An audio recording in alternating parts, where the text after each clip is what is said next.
Welcome to Indian Telugu news analysis. నేను వరుణ్.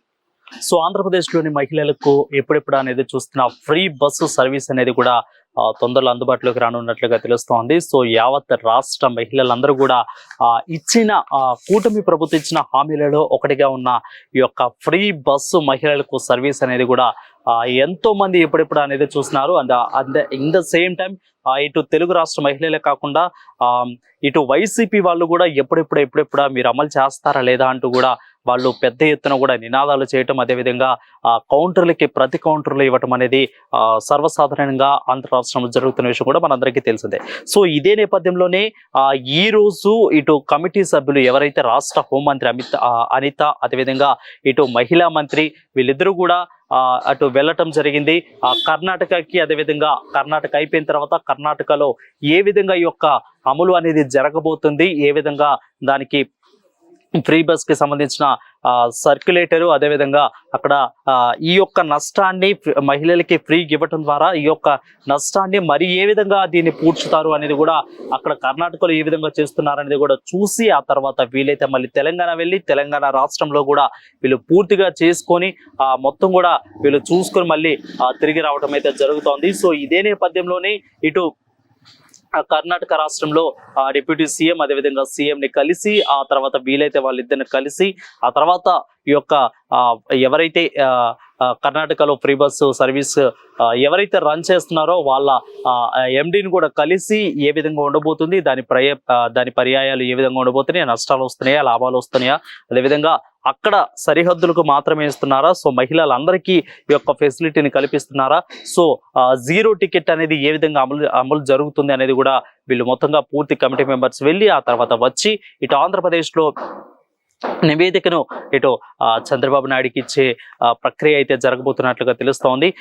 దాదాపు ఈ రోజు అయితే వీళ్ళు కర్ణాటకకి కూడా బయలుదేరినట్లుగా తెలుస్తోంది. వీళ్ళు కర్ణాటకకు బయలుదేరారు.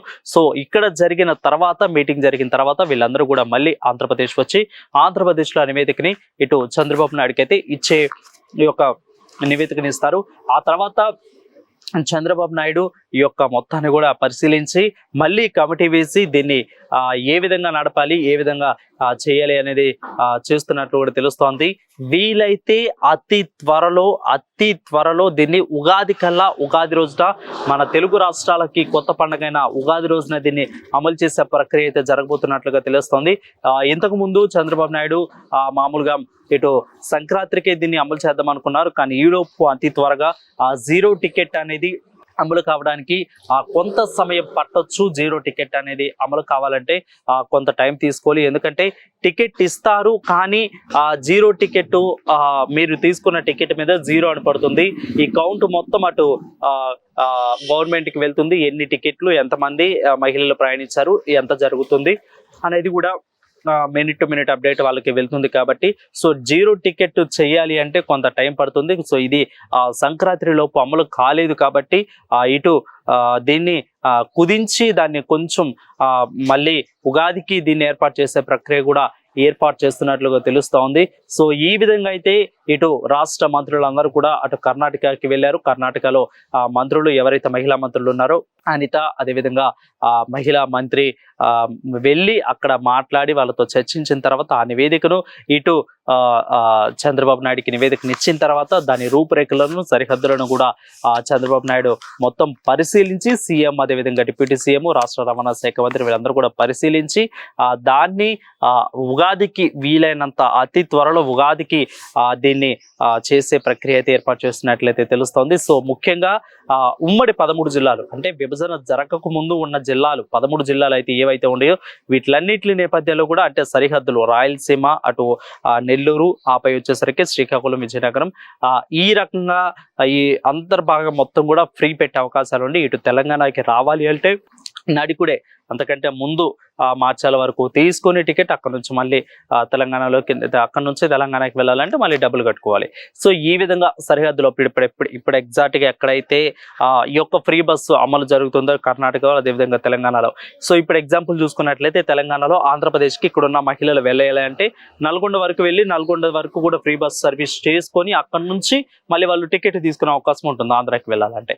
సో ఈ విధంగా అటు నుంచి రావాలన్నా కూడా ఇన్ ద సేమ్ టైం అలాగే వీళ్ళు చేసి అదే ప్రక్రియను కూడా కొనసాగిస్తారనేది కూడా చూడాలి.